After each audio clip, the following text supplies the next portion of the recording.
All right. I am stressed. I am shaken. I'm worried. I'm concerned. I'm nervous. I'm anxious. It's a really dark day for Magic the Gathering. We need to sound the alarms, light the beacons because Gondor needs aid. We need to get in our nuclear fallout shelters. Slivers are back. Now, you might be thinking to yourself, why are Slivers such a big deal? You thought an Edgar Markov Vampire deck was bad? You thought an Eldrazi deck was bad? You haven't seen anything until you've seen a Slivers deck. Now, for those of you that remember Slivers, or for those of you that have played against a Sliver deck, they are literally, and I'll go on record as saying this, the most dominating, the most dangerous, the nastiest, the most powerful type of kinfolk group in Magic the Gathering history. And with this release of Edge of Eternities coming out, we've had some spoilers. They are reprinting the Sliver Overlord, and there's a new Sliver support card. It's actually on my side computer. I pulled it up right here. It's called the Thrumming Hivestone. Now, maybe Edge of Eternities is going to be filled with Slivers. Maybe it's another set down the road, but Slivers are coming. They are on the way, and you need to be prepared. So today, we are going to talk about the 10, no spoilers, best Slivers in Magic the Gathering history, because I promise you, you're going to want to build a Sliver deck, and you want to do it sooner than later. Remember what happened with the older dragons during the release of Tarkir? They spiked up in price. I promise you, you're going to want to get your Slivers now. So today, we're going to talk about the 10 best Slivers of all time. But before we do that, let's talk about this Thrumming Hivestone card, and let's do some honorable mentions. First things first, what triggered this video? The Thrumming Hivestone. It's got affinity for Slivers. It's an artifact, costs 6 mana. Affinity for Slivers. This spell costs 1 less to cast for each Sliver you control. So there'll be people that figure out how to get this out on turn 2 or turn 3. And then Slivers you control have double strike and haste. And at the beginning of your upkeep, create 2 1/1 colorless Sliver creature tokens. Devastating card, all right? That's what triggered this. I'm going to need a copy of this for one of my favorite decks of all time, my Slivers deck. And I'm a resident expert on Slivers, so you want to learn about Slivers, you have come to the right place. Muscles, Bobby Maximus, and Magic the Gathering. With all that said, let's go over our honorable mentions. First one up, Necrotic Sliver. All Slivers have you pay 3 and destroy this or sacrifice this permanent, destroy target permanent. You know what you don't have enough of in your commander deck? Removal. You need more. This works. The Sliver Hivestone. Legendary creature, and Sliver creatures you control have indestructible. Absolutely a massive ability in the Sliver deck. And then the Gale Rider Sliver. Sliver creatures you control have flying. I built a bunch of high-powered decks in my day. And it's funny because some of those decks I didn't include enough flying creatures, and I've been taken apart by lesser decks that had flying. Don't sleep on the flying ability in a game of Commander. Those are our first 3 honorable mentions. The next one's up. We have Morph on the Boundless, we have the Sliver Hive, and we have the Hivestone. One of them's a creature, 2 of them are Sliver support. Let's start with Morph on the Boundless. It's a changeling. This card is every creature type. As Morph on the Boundless enters the battlefield, choose a creature type, and then spells of the chosen type you cast cost 1 of each mana less to cast. This effect reduces only the amount of colored mana you pay. This is important because a lot of these big-time Slivers have that casting cost right there, so Morph works really, really well. In addition, other creatures you control of the chosen type, obviously you chose Slivers, they are going to get +1/+1, so it will act as an asymmetrical anthem, if you will. With the Sliver Hive, add 1 to your mana pool, and then you can add 1 mana of any color to your mana pool, spend this mana to cast a Sliver spell, and then you pay 5, put a 1/1 colorless Sliver creature token onto the battlefield, activate this ability only if you control a Sliver, and then finally the Hivestone. Creatures you control are Slivers in addition to their other creature types.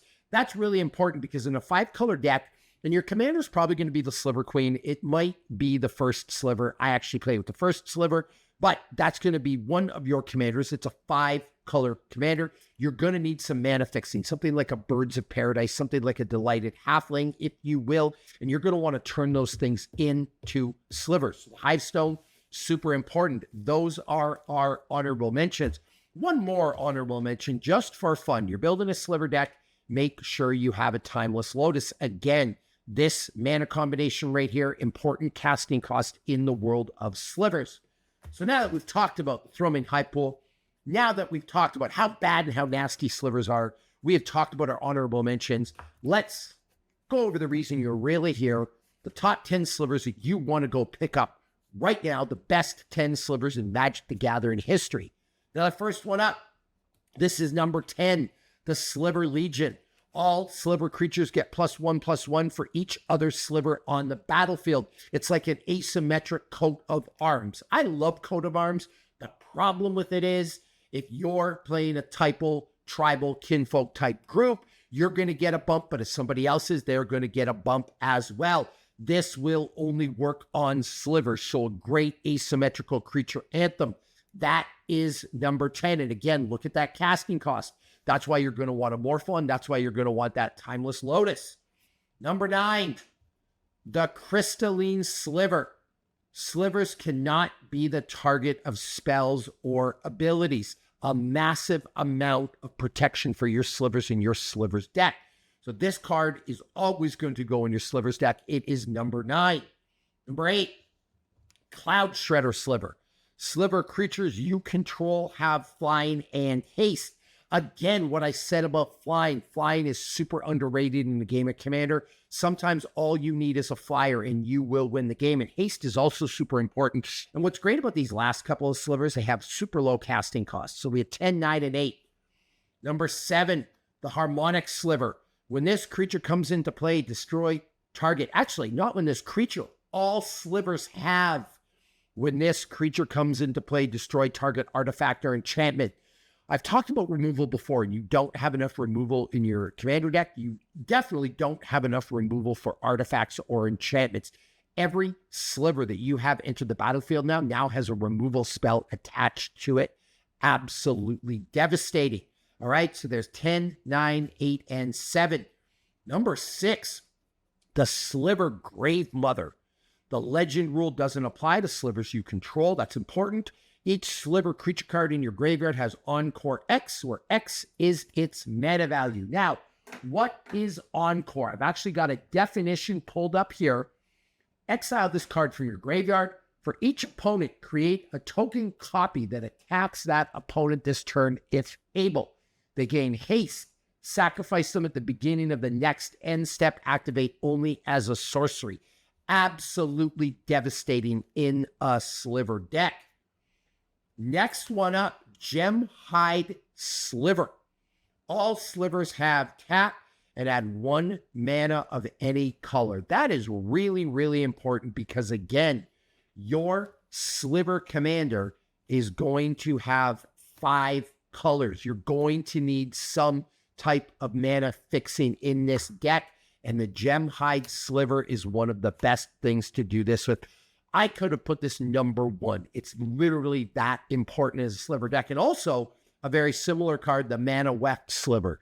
Sliver creatures you control have added 1 mana of any color to your mana pool. There is no world where you won't have these last 2 cards in your Sliver deck. All right.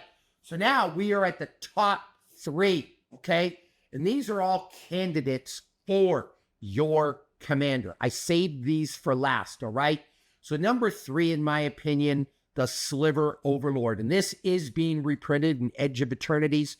Search your library for a Sliver card, reveal that card, and put it into your hand, then shuffle your library. So it's like a permanent demonic tutor, if you will, a little more expensive than that, but it's a permanent demonic tutor on a stick.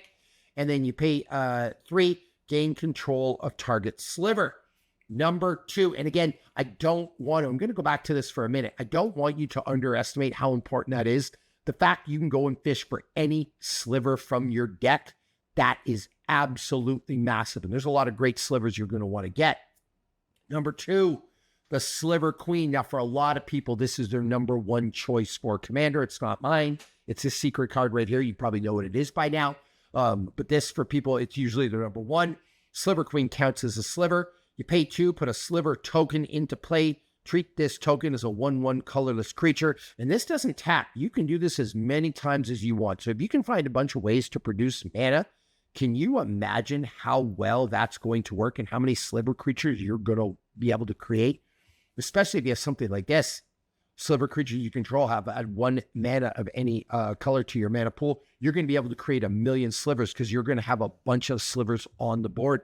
And every time you make these tokens, they're going to have this ability as well. So absolutely monstrous card. Now that I actually talk about that, I might make that my Sliver Commander, to be honest with you.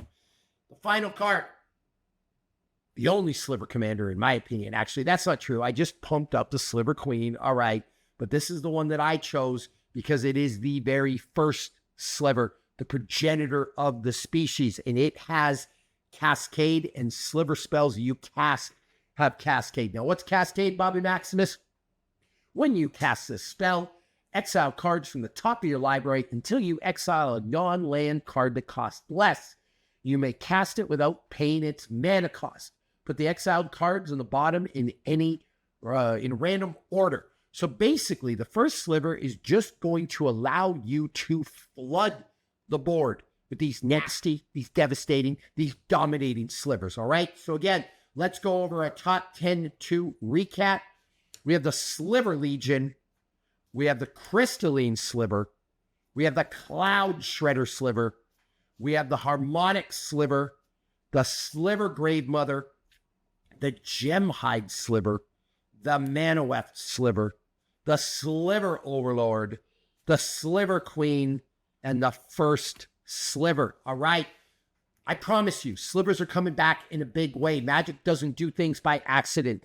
The fact that they have this Thrumming Hive Pool thing coming out, the fact they're reprinting the Sliver Overlord, I promise you, Slivers are back in a big way. And again, what I said at the start of the video, remember what happened with Tarkir? Astral Dragon shot up in price. The Ur Dragon shot up in price. The Ancient Copper Dragon shot up in price. This all happened.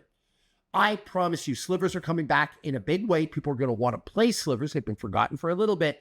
All these cards are going to spike in value. So go order them now. There's never been a better time. I mean, yes, there was a month ago, but there has never been a better time to build a Sliver deck. Warning, your friends will hate you.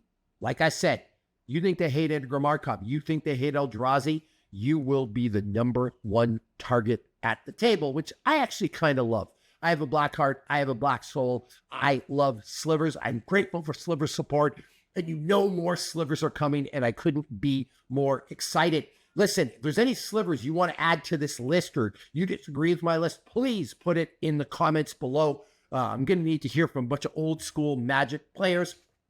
Thank you for coming to Muscles and Magic the Gathering. And I'm also going to leave in the show notes a link to my very special full Slivers deck. I also got a video on my full Slivers deck coming. So make sure you stay tuned for that. And thank you again for tuning in to another episode of Muscles and my favorite thing on the planet, Magic the Gathering.